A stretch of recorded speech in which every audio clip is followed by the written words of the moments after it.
आज आपण बघूया इंग्लिश ग्रामर मध्ये singular and plural.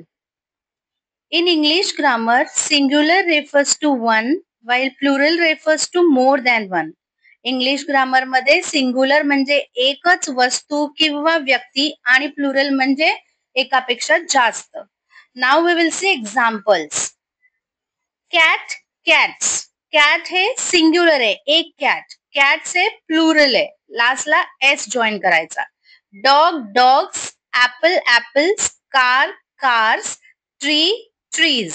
Chair, chairs. आता सिंग्युलर आणि प्लुरल ज्यांच्या वर्ड्स मध्ये वाय असतो एंडिंगला असे शब्दांचं आपण कसं प्लुरल करायचं ते बघूया. तर अशा एक्झाम्पल मध्ये शेवटचा वाय निघून फक्त एस लागतो. So DAY, day, days. Key, keys. Tray, trays. Play, plays. आता काही अक्षरांमध्ये वाय निघून IES लागतो. Fly, flies. Puppy, puppies. Cherry, cherries. Teddy, teddies. Story, stories. आता एक वर्कशीट देते तुम्हाला, ती वर्कशीट सॉल्व्ह करायचा प्रयत्न करा. Table, bird, tomato, body. याचे आन्सर मला नक्की सांगा कमेंट करून.